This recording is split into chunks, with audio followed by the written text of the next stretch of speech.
Hello everyone, all of you are most welcome in today's lecture. Today we are going to start part 13 lecture and our topic is insurance and annuity and we are in exercise 2.2. तो 2.2 start करने से start already हमारा हो चुका है part 9, 10 and 11 के lectures में हमने कवर किया क्वेश्चन नंबर 1 से लेकर के क्वेश्चन नंबर 10 जिसमें सारे के सारे क्वेश्चन इमीडिएट एन्युटी पर बेस्ड थे. All questions are based on immediate annuity. But now after question number 10 there are 2 or 3 questions which are based on annuity due. तो इसलिए मैंने पहले शुरू में ही बताया था, मैंने सबसे पहले आपको इमीडिएट एन्युटी के फार्मूले पर सारे क्वेश्चंस किए थे. यहां पर मैं कुछ बेसिक दोनों में डिफरेंस लेकर आया हूं ताकि आप अच्छी तरह से एन्युटी ड्यू को समझ जाए, उसके ऊपर आधारित प्रॉब्लम्स को समझ जाए. हमें क्या करना होगा इसके लिए? सबसे पहले देखिए ध्यान से, मैं एक बार और एक्सप्लेन कर देता हूं. इमीडिएट एन्युटी और एन्युटी ड्यू में डिफरेंस क्या है? इमीडिएट एन्युटी के अंदर payments are made, payment are made at the end of every year या every time period, every time period. Say that monthly, एक 1 मंथ के एंड में या 1 क्वार्टर के एंड में या हाफ ईयरली या एनुअली, जो भी पेमेंट होगा वो बिगिनिंग में नहीं होगा. तो payment are made at the end of every time period. ये क्या होगा? हमारा इमीडिएट एन्युटी होगा. और एन्युटी ड्यू में क्या होता है? पेमेंट्स आर मेड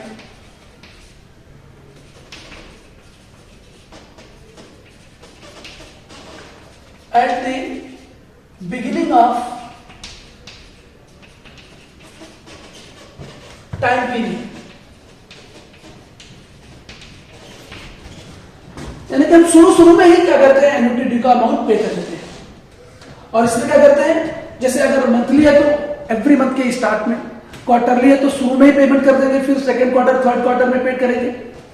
और अगर ईयरली है तो भी शुरू में पेमेंट कर देंगे. तो इसमें एन्युटी ड्यू के अंदर जो सी की वैल्यू है, यानी कि पेमेंट ऑफ ईच इंस्टॉलमेंट हम बोल सकते हैं उसको है, या हम बोल सकते हैं कि इन्वेस्टमेंट बोल सकते हैं उसको है, जो भी हम करेंगे वो बिगिनिंग में करेंगे, वो होता है हमारा एन्युटी ड्यू. और जो इमीडिएट एन्युटी है उसमें पेमेंट करते हैं क्या? At the end of every time period. ये बेसिक डिफरेंस है.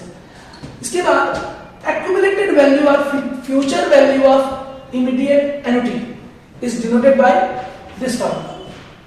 Present value of immediate annuity is denoted by this one formula. यह हम ऑलरेडी डिस्कस कर चुके हैं. And the present value and the future value of an annuity have the following relations. कौन सी annuity? Immediate annuity का ये 2 relations हैं, इसको ध्यान रखना है. आप ये फॉर्मूला कब लगाएंगे? आपको प्रेजेंट वैल्यू और फ्यूचर वैल्यू या एक्यूमुलेटेड वैल्यू दी हुई है और रेट ऑफ इंटरेस्ट पूछ रहा है तो इसका आप इस्तेमाल कर सकते हैं. इसके अलावा यहाँ पर जैसे प्रेजेंट वैल्यू और एक्यूमुलेटेड वैल्यू दी हुई है, आपको क्या पूछ रहा है कि पेमेंट ऑफ ईच इंस्टॉलमेंट, तो ये सी पूछ रहा है तो ये निकाल लेंगे आप इस फॉर्मूला से रहेंगे. तो ये गिवन रहेगा, प्रॉब्लम में दिया रहेगा ये प्रॉब्लम. इसके बाद एन्युटी ड्यू को हम कैसे दिखाते हैं? हम accumulated value of A dash is given by. तो ए डैश क्या है? Accumulated value of annuity due है. एन्युटी ड्यू का जो एक्यूमुलेटेड वैल्यू होगा या फ्यूचर वैल्यू होगा उसको हम ए डैश से दिखाते हैं. तो ए डैश को दोनों में डिफरेंस क्या है? यहाँ पे क्या सी अपॉन आई है? क्या देखो इतना है, पोर्शन सेम है. 1 plus i raise to n minus 1, यहाँ पर भी 1 plus i raise to n minus 1. But यहाँ पे सी अपॉन आई है तो यहाँ पे क्या आएगा? C is replace by C in side bracket 1 plus I. तो केवल सी को रिप्लेस किया है. एन्युटी इमीडिएट में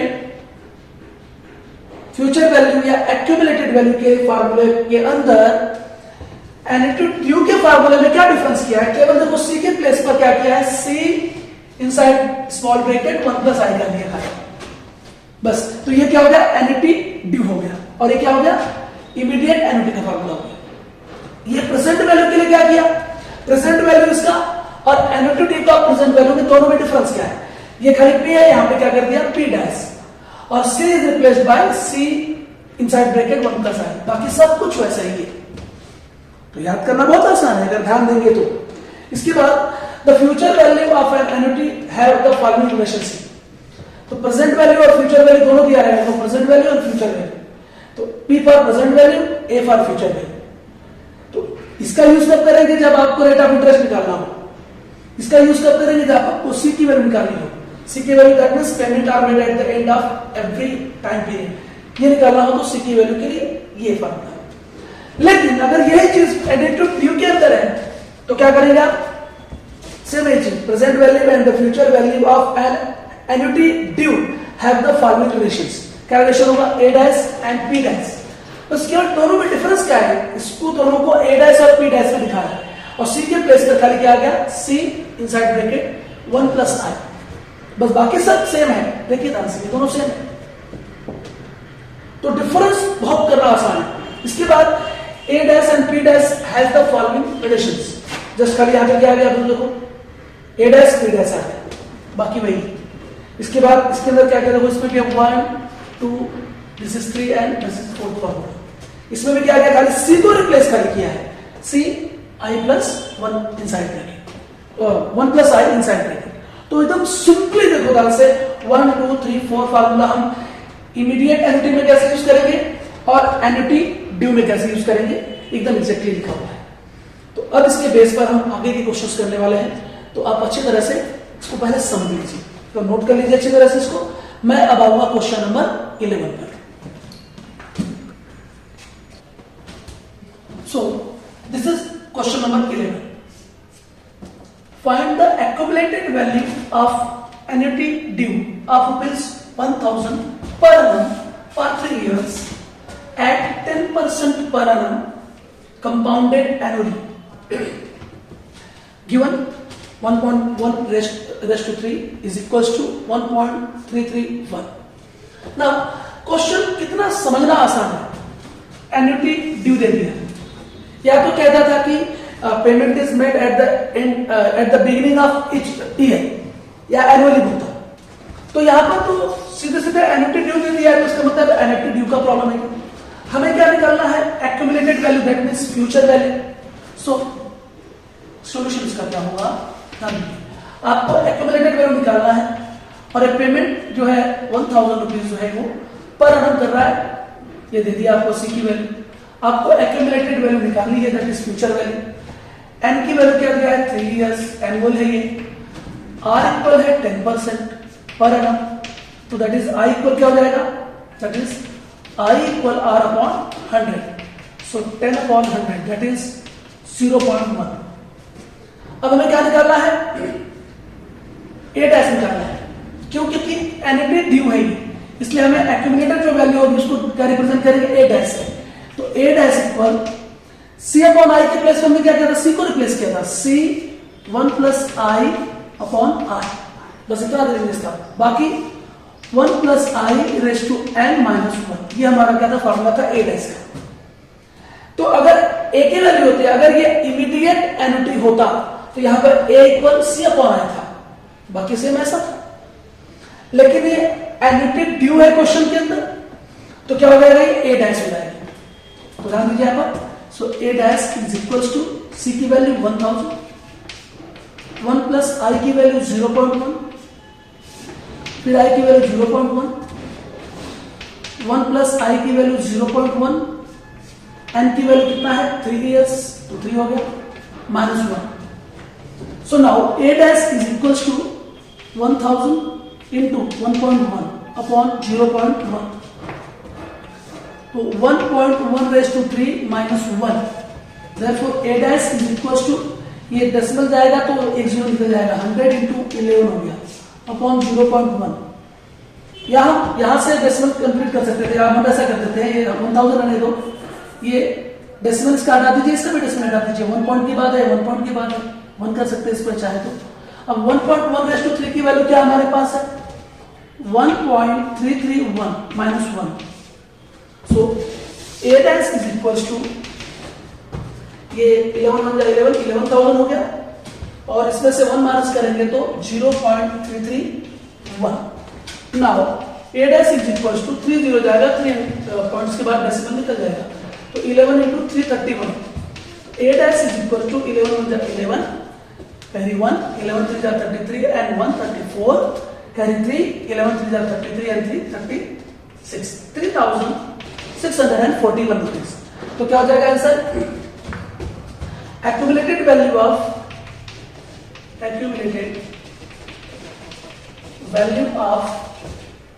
annuity due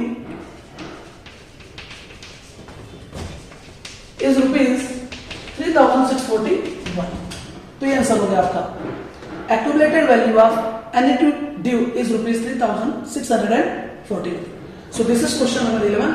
Now we are going to solve question number 12.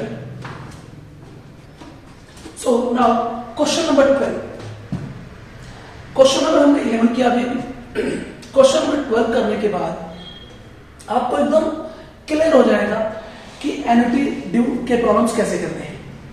देखिए, a person plans to put ₹400 at the beginning of each year for 2 years, at the beginning of, तो जब भी जो भी अमाउंट, अगर वो बिगिनिंग ऑफ ईच पीरियड या each year, वो क्या कर रहा है, 400 रुपीज क्या कर रहा है, इन्वेस्ट कर रहा है। पुट कर रहा है मतलब दैट इज इन्वेस्ट कर रहा है, किसी एक प्लान्स कर रहा है कि वो इन्वेस्ट करे 400 rupees eight the beginning of each year for 2 years। तो ये क्या हो गया, एन्युटी ड्यू हो गया, और एन्युटी ड्यू में ए डैश पी डैश वाले फार्मूले लगेंगे, तो इट्स क्लियर नाउ। इसके बाद in a deposit that gives interest at 2% per annum, वो डिपॉजिट कर रहा है, 1 साल का उसे 2% रेट ऑफ इंटरेस्ट मिलेगा, 2 years के लिए वो eight the beginning of each year वो 400 रुपीज डिपॉजिट कर रहा है।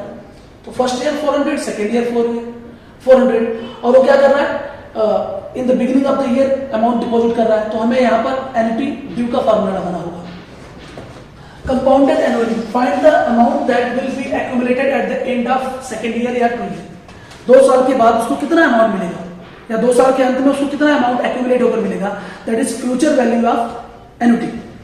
तो सिंपल, here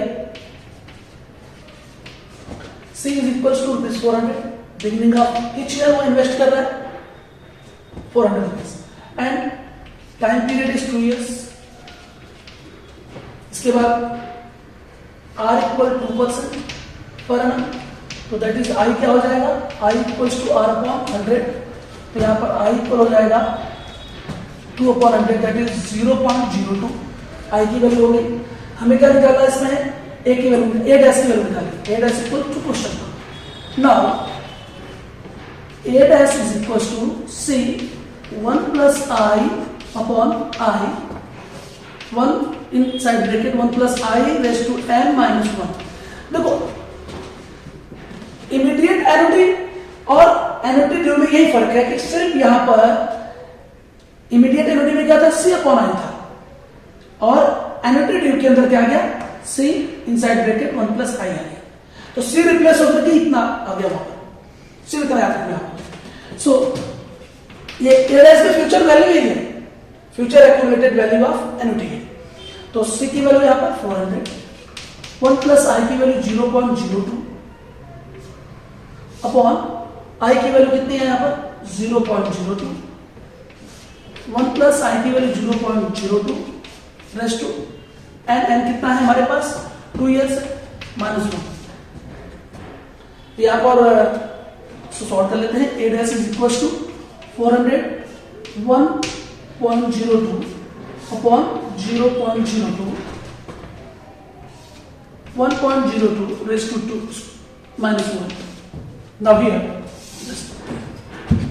यहां पर क्या हो जाएगा, A dash is equal to 400 into, ये देखिए ध्यान से, after 2 point there is decimal, after 2 point there is decimal, after 2 number there is decimal ना, तो सेम नंबर्स के बाद डेसिमल है तो क्या करेंगे, डेसिमल गायब कर देंगे, तो इनटू 102 अपॉन 2 हो जाएगी। और ये नाउ तो क्या आ गया, ये 400 इंटू 102 कैसे हो गया, ये 2 नंबर्स के बाद डेसिमल है, यहाँ पर भी 2 नंबर्स के बाद डेसिमल है, सेम नंबर्स के बाद डेसिमल्स हो तो आप हटा सकते हो, उसे हटा दिया मैंने, ये आ गया 1.02 का स्क्वायर कर दो, क्योंकि इसकी वैल्यू तो दी नहीं हुई, आप ज्यादातर देना चाहिए बट दिया नहीं है, तो आप मैंने करके देखा है 1.0404 आएगा, इसका स्क्वायर करेंगे तो -1। a dash is equal to 2 से डिवाइड कर दो, 200 इंटू 102 -1 था, करेंगे तो 0.0404। Now a dash is equal to multiply कर दें, 2 2 जा 4 2 इंटू 0.0404। तो भाई a dash is equal to 20 जाएगा, 2 पॉइंट के बाद डेसिमल यहाँ पे आ जाएगा, तो 204 इंटू 0 या यहाँ पर यहाँ से यहाँ आ गया तो 4.04 हो जाएगा, यहाँ पे आ जाएगा डेसिमल ना, तो 4.04 हो जाएगा। अब इसका मल्टीप्लाई कर लेंगे, 4.04 का 204 से मल्टीप्लाई करेंगे तो कितना आएगा, यस 824.16 आएगा। तो दैट इज क्या होगा, इसका मतलब आपका आंसर क्या होगा, amount that will be accumulated eight the end of 2 years. तो हम क्या लिखेंगे, accumulated value of annuity due at the end of second year is rupees 824.16. This is the final answer. So this one is quite interesting question. ध्यान दीजिए, अब इसी part में हम 13 क्वेश्चन भी कर लेंगे। So this is question number 13. Question number 11, 12 and 13. ये तीनों क्वेश्चन एक्सरसाइज 2.2 से एनईटी ड्यू पर बेस्ड क्वेश्चंस हैं। तीनों क्वेश्चन इसलिए मैंने एक ही वीडियो में डालना, प्रॉपर समझा है, उचित समझा है। तो ध्यान दीजिए, find the present value of an annuity due. Annuity due word लिखा है, देखिए, so of ₹600 to be paid quarterly, that means क्या हो गया, सी की वैल्यू ₹600, ये in the beginning of the year पे कर रहा है, और क्वार्टरली है तो एन रिप्लेस हो जाएगा ना, तो क्वार्टरली एन इक्वल क्या हो जाएगा, 3 इंटू एन करना पड़ेगा इनको। तो 3 इंटू एन की वैल्यू कितनी है हमारे पास है, क्वार्टरली तो 4 क्वार्टर आएगा ना, सर 4 ईयर में आएगा, तो 4 into 1 year that is 4 year की वैल्यू 4 लिखना होगा। इसके बाद हमें क्या निकालना है, प्रेजेंट वैल्यू निकालना है, that is P dash equal question mark. और यहाँ पर रेट ऑफ इंटरेस्ट के लिए क्या करना होगा, r is replaced by r upon 4, तो 32 अपॉन 4 दैट इज 4 8 32, तो 8% पर एनम हो जाएगा, तो दैट इज आई इक्वल क्या हो जाएगा, आर अपॉन 100, तो 8 अपॉन 100 दैट इज 0.08। तो ये बात का विशेष ध्यान देना, अगर क्वार्टरली हो तो मैंने लिखा के दिया था n replaced by 4n and r replaced by r upon 4, क्योंकि अगर क्वार्टरली पेमेंट कर रहा है वो तो 3 मंथ के एवरी 3 मंथ का गैप आएगा, तो 4 गैप आएगा ना पूरे एक साल में, तो इसलिए 4 से डिवाइड करते हैं इसको r को, और n is replaced by 4n। So now p dash is equals to, हमारे पास फार्मूला क्या है p डैश का, सो p dash equals to c 1 plus i upon i, तो c खाली तो p के लिए c अपॉन i था, तो हमने यहाँ पे क्या कर दिया, p डैश के लिए c in bracket 1 plus i upon i in bracket 1 minus 1 plus i raise to minus n, बस इतना डिफरेंस है, फार्मूला याद रखना है आपको। सो हमने कहा केवल c के प्लेस पे रिप्लेस कर दिया इस फार्मूले को, तो p डैश का फार्मूला बन गया। तो p dash is equal to c की वैल्यू कितनी है 600, 1 प्लस i की वैल्यू कितनी है 0.08, i की वैल्यू 0.08, 1 माइनस 1 प्लस i की वैल्यू 0.08 रेज टू n की वैल्यू 4। तो p dash is equal to 600 into 1.08 upon 0.08, 1 minus 1.08 हो जाएगा ऐड करने पे रेज टू माइनस 4। सो यहाँ पर तो बहुत सिंपल है, देखो यहाँ पे डेसिमल 2 पॉइंट्स के बाद 2 पॉइंट्स के बाद है ना, तो 2 नंबर्स के बाद सेम है तो कैंसिल हो गया, 600 इंटू 108 अपॉन 8 हो जाएगा ये, और 1 माइनस इसकी वैल्यू दी हुई अपने को है 0.7350 0.7350 दी हुई है। बहुत ध्यान से आराम से कैलकुलेशन करेंगे। तो यहां पर क्या करें हम लोग 4 से डिवाइड कर देते हैं पहले इसको, या 8 से बन जाए 56, 4 बचा तो 40 होता है, 8 5 40, 25 इंटू 108। अब इसमें से इसको माइनस कर दिया जाए तो क्या आएगा, इंटू 0. यहाँ पे आएगा 0.5, 9 में से 3 गया 6, 9 में से 7 2, इतना आएगा। फिर हम इनका मल्टीप्लाई करेंगे, तो इसका मल्टीप्लाई करेंगे तो 8100 आएगा इंटू 0.2650 मल्टीप्लाई करेंगे तो क्या आएगा, मैंने रफ में करके रखा हुआ है मल्टीप्लाई, और मल्टीप्लाई करने पर आएगा 2146.5 2146.5 मिल जाएगा। तो ये क्या आ गया आपका present value of an annuity due. Therefore the present value of an annuity due is rupees 2146.5. This is the answer. So this is question number 13. Now ध्यान दीजिए, मैंने पार्ट 13 लेक्चर में क्या समझाया आपको। सबसे पहले तो मैंने इमीडिएट एन्युटी और एन्युटी ड्यू का डिफरेंस के फार्मूले को भी समझा दिया, पूरे फार्मूले एक साथ आ गए इसके अंदर। और केवल एक्सरसाइज 2.2 में question number 11, 12 and 13 question annuity due पर आधारित हैं, बेस्ड हैं। ये तीनों क्वेश्चन मैंने इस पार्ट में कवर कर लिया। इसके बाद जो नेक्स्ट क्वेश्चन है 14, 15 एंड 16 वो पार्ट 14 में हम कवर कर लेंगे। इसके बाद हम मिसलेनियस एक्सरसाइज में जाएंगे। सो टिल देन, अगर दोस्तों आपको लेक्चर्स पसंद आ रहे हो, समझ में आ रहा हो, तो आप सब वीडियोस को लाइक करें, कमेंट करें और अपने दोस्तों के साथ शेयर करें। आपका शेयर किया गया वीडियो हमारे लिए एक रिवार्ड का काम करेगा। और साथ ही साथ जिन लोगों ने चैनल को सब्सक्राइब नहीं किया है वो प्लीज चैनल को सब्सक्राइब कर लें। आपका दोस्त विनोद सर आपसे विदा लेता है, इसी होता है। तब तक आप इसको पढ़ते रहें। थैंक यू, धन्यवाद।